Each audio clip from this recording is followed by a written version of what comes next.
Good morning, everybody. Thank you so much for joining me this morning.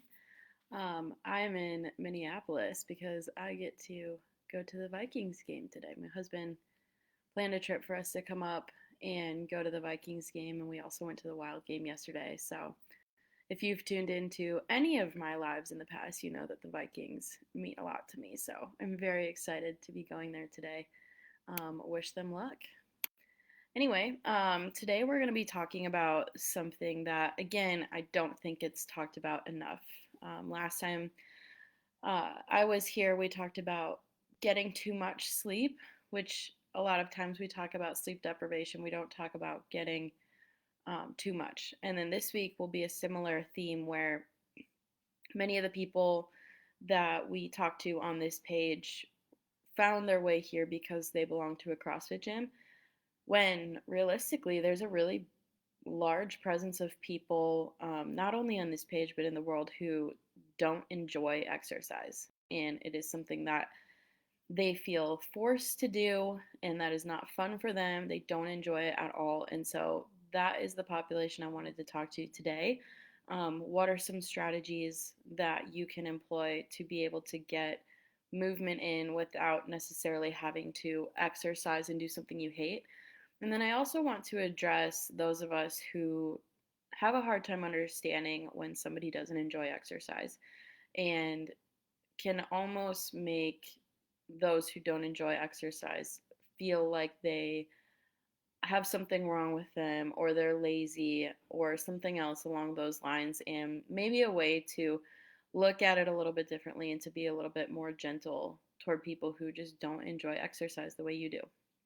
Um, a lot of love and excitement around exercise is a very common thing to find within this group of people. And again, most of us found our way to this page because we belong to a CrossFit gym and we wanted to take our fitness even a step further, and we're using nutrition as a vehicle to do that. Yes, we want to be healthy, but a lot of us love also hitting PRs and competing and doing things like that. And I wanted to mention that this live is geared towards strategies for people who don't care about PRs and they don't want to compete in CrossFit or run 5Ks. Um, it's just as much geared toward the people who do, though. If you're passionate about fitness, this is a good way to get some perspective so that next time you are nagging your spouse or your parents or your friends or your coworkers about their lifestyle, you'll be able to, one, see where they're coming from, but two, offer some strategies that might actually get them moving. And just to, put a shameless plug out there, making them feel bad about not wanting to exercise is not one of those strategies. Perhaps a population that doesn't get acknowledged enough, like I said, but that does exist among our community is people who don't love exercise. It might make you feel like an outsider, but the reality is that most Americans don't enjoy exercise. That's why a lot of people don't move. Loving exercise or not loving exercise doesn't mean that you are crazy. Not loving exercise doesn't isn't a mental flaw that you have. However, whether we enjoy it or not, we all know that it is important to move. So, what do you do to make a consistent exercise routine when it's something you don't like? Or what if you don't feel that endorphin rush after going for a run or doing a workout? Um, a lot of times, the reason people do enjoy workout is because they get that endorphin rush. Not everybody feels that, and that has been shown in scientific articles that not everybody experiences that runner's high, that endorphin high after working out. So imagine forcing yourself to go to the gym for an hour, leaving and really not feeling better. It would make it really hard to come back. Today, we'll cover some strategies and tips. We are not the exercise police. You not wanting to work out is not a moral failure. And we're here to help you know that um, some movement is good for you, even if it's not easy for you. And hopefully, we can make it a little bit easier so that it's a little more approachable. But first, I want to dig into what is the reason that someone might not like to work out. When you're really passionate about something like fitness, it's hard to see why somebody else isn't. Another example would be anything you're passionate about. I really love football and the Vikings, and when somebody doesn't care about the outcome of the Vikings game, that is hard for me to wrap my head around because I care so much. Um, Same thing goes with exercise. If you're really passionate about it, it's hard to see why someone wouldn't want to do it. When I meet someone who doesn't like dairy or cheese, I'm completely mystified. I'm not talking about somebody who like has an intolerance. I mean someone who can tolerate dairy just fine and doesn't want it. I don't get it. Exercise is the same way. It's hard to wrap our mind around why exercise is so hard to love for some people, but here are some reasons why that might be true. A really big one is past experiences. So let's say you were taunted in grade school for being the last person to finish the mile. Those emotions stay with you, and that might make it difficult to exercise in groups for fear of coming in last or making it hard to run without having anxiety. If you had a bad experience in the past with exercise, it could be the exercise itself or the setting that is very intimidating for you, even if it was decades ago. Another one is pain, whether it's a legitimate injury or just the discomfort of getting your body moving after it hasn't been moving for a while. Exercise tends to make things worse before they get better. We are temporarily making our body weaker so that our baseline can be stronger. If you're not getting that immediate positive feedback of the stronger baseline, it's hard to want to continue coming back, which is the only way we see those benefits. Another one is discomfort, and I mean this in a different way than pain. Pain being like my knee really hurts when I run, or my shoulders get really sore when I put something over my head. Discomfort is different in the sense that breathing really hard and getting sweaty and feeling your muscles fatigue, those are really uncomfortable. They don't cause injury. You know, in most cases, they don't cause injury, but they are really uncomfortable.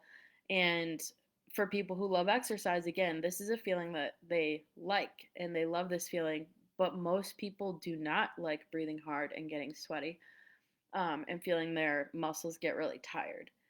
Your body also might not be the size that makes equipment easy to use.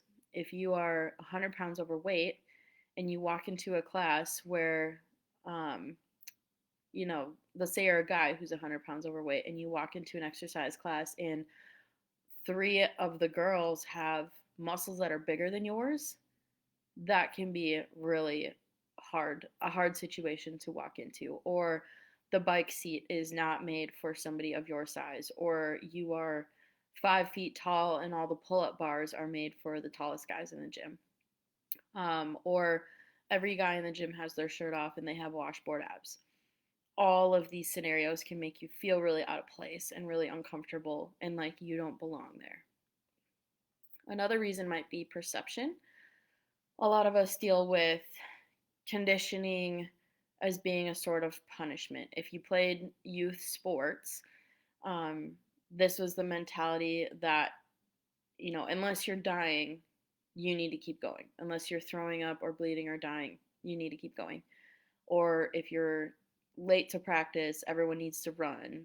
Mine was if we missed a pass in hockey during practice, we would have to do push ups. And we've associated a lot of these movements with negative experiences. Like, why would I run if I'm not in trouble? Why would I do push ups if I didn't mess up? And if we don't have a coach yelling at us to keep going, we're just not going to do it. If that was your experience and you had to do push ups or run every time you did something wrong in a practice, you're never going to voluntarily want to do those things, or you might not want to. And then lastly is some people just don't want their identity attached to working out. Um, a lot of us think we look really cool wearing our CrossFit t-shirts around that hug our biceps, and we talk about flipping tires, and we kind of sound like a-holes to those who are not in the in group of CrossFit. Um, you're not a real CrossFitter if no one has rolled their eyes at you for saying that word. But for people who want to improve their fitness, but might have a sour taste in their mouth because of how they were treated by fit people, or even how they perceive fit people, they might not want to match their identity to fitness. If you were mistreated by someone of any kind of group, a really common one would be like a religious group, then that's the reason a lot of people turn away from it and want nothing to do with it. It's hard to swallow that fitness can be the same way. If you are somebody who loves fitness and you walk around and it's all you talk about and you make people feel like they're left out of something, because they don't exercise, they might not want to be that kind of person. So they might think, I don't want to exercise because I don't want to be like that. That person does not make me feel good. I don't want to make others feel that way. So those are some of the reasons. I'm sure I'm missing a couple, but I just wanted to think through, the people in my life who don't enjoy exercise, what might be the reason. And those were some that I came up with. Um, so now we'll get into some strategies for how to make exercise tolerable if you are somebody who doesn't enjoy it. One, and this might come as a surprise, stop trying to exercise. I know it sounds crazy, but stick with me. The easiest way to grow your resistance to anything is shoulds. Oh, I should do that. Or imagine when somebody tells you that you should do something, especially unsolicited. Think about that person in your life who's always saying, you really should fill in the blank. You might be less stubborn than me, but when I hear that, whatever I'm being told I should do moves to the bottom of my priority list. Once the pushing from yourself or someone else backs off, it's a little easier to approach. This happens a lot with kids. If you push and push them to try an activity, they often get more and more afraid or worked up. However, if you back off, they might see how fun it is and try it on their own. I don't know why, but the example that comes to mind for me is like jumping off the dock for the first time as a kid. And when all of the adults and big kids are staring at you and telling you to do it, all you do is get more fearful and you don't want to do it. But once everybody backs off and kind of lets you go at your own pace, then you have time to look around and go, you know what? That does look kind of fun. And I think I am willing to try it. And then you find the person you trust and you try it. The bottom line is, though, with stopping to try to exercise, is that you don't have to exercise. Is it good for you? Yes, absolutely. But nobody, hopefully, is holding a gun to your head telling you to get on a treadmill. That is your choice. And remember how much control you have in the matter. You have a lot of say in whether you decide to work out or not. No one is going to make you do it. A fun little experiment to try for a week would be a do nothing experiment. I wouldn't even make it a week, maybe a weekend, but take a few days and see how little movement you are capable of. And again, I know this sounds crazy coming from a health coach, but take 2, 3 full days, lay in bed, and do nothing. You might realize that after a while, you kind of start to crave a walk or some movement. Um, our bodies want to be moving a lot of the time. It's just our head that gets in the way. So if you tried this experiment of doing nothing, and truly did the minimal amount of movement, it is my guess that you probably start to get a little bit antsy and you might want to get up and move around a little bit. Taking time off from forcing yourself to move might also be a good time to work in other healthy habits. So let's say you've been forcing yourself to go to the gym every single day, or even 3 times a week, and it's something you dread and you hate it. Take a week off, take a month off, and focus on other healthy habits. Take a break from forced exercise and dial in your sleep. If you're going to the gym in the morning before work, get an extra hour or two of sleep and see how things might change for you and how much healthier you might be. Once you have enough sleep, you might actually feel like exercising, but you won't know if your sleep is lacking. Or focus on your nutrition. Or even take that time back that you've been going to the gym and start managing some of your stress. That's probably one that I need to do. You might find that once other areas in your life are healthier, it's easier to incorporate movement. It doesn't feel like such a chore. When you're healthier overall, then you want to continue adding things that will help you to feel that way. So, um, taking a break from exercise so that you can improve other areas of your life might make it easier to come back to. Second strategy is focusing on movement rather than exercise. People often assume that in order to be healthy, you need to be running marathons or have a gym membership. That is so far from the truth. You don't even need to set time aside every day to exercise or move. I know that sounds crazy again, but you can do little things like parking further away from the door when you go to work or to the grocery store. If you're like my mom, you might park in a different county and walk into the grocery store. You can pace while you're on the phone. If you're able to walk away from your desk during phone calls, walk around during them. Vacuum your house, mow your lawn, any of those more active chores. Trade some of those for the less active chores and just tell your family, like, I'll take on the lawn mowing now. And perfect. Now you have an hour of your week where you're going to spend moving. Or take something that you already do and just add a little bit of movement to it. I hope all of us brush our teeth every day. Walk around while you brush your teeth. There's 2-3 minutes of movement that you would have normally not gotten in. Taking the trash out, drop it off, and just keep walking around the block. It's something you're already doing. Take 5 more minutes to just finish your walk. Um, my personal favorite is to play. Go outside with your kids or even your friends and throw the football around. I did that for the first time in a very long time, about a month ago, and it was so much fun.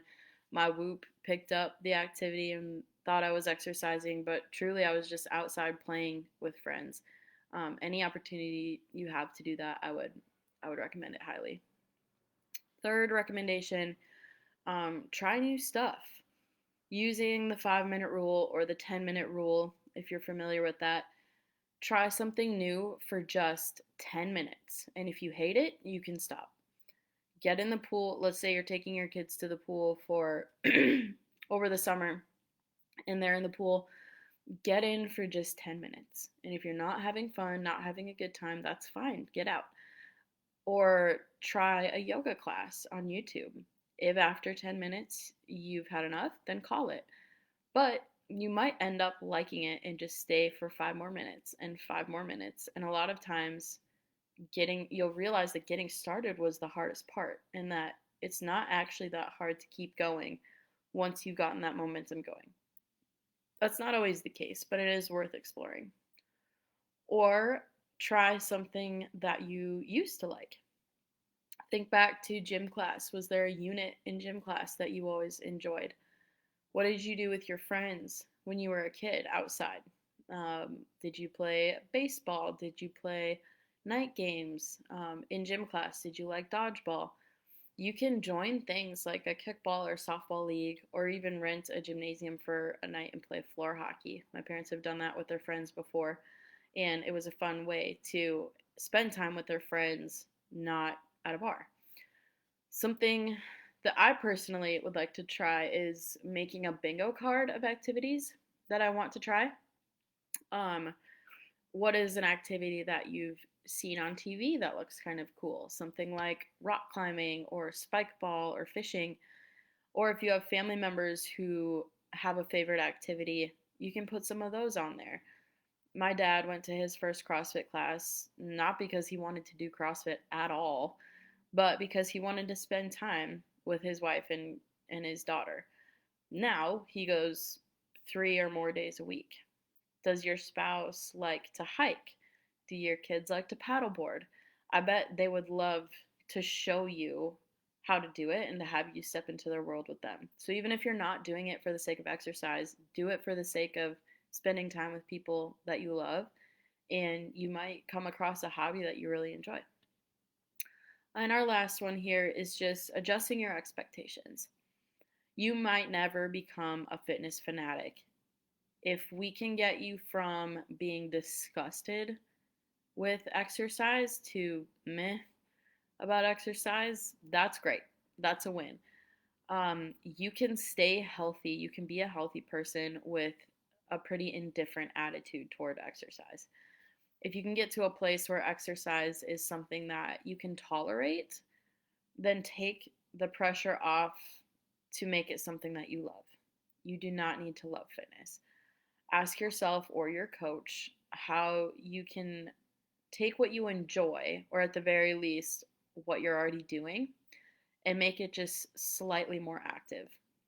If today you're parking toward the back of the parking lot, maybe next month we can add taking the stairs instead of the elevator. The bottom line is movement is what matters, not exercise for general health. You never need to fall in love with exercise, you just need to make it tolerable. And there are so many ways to do that, including trying new things, adding a little bit more movement to your normal routines, or using activity as a way to spend time with your loved ones.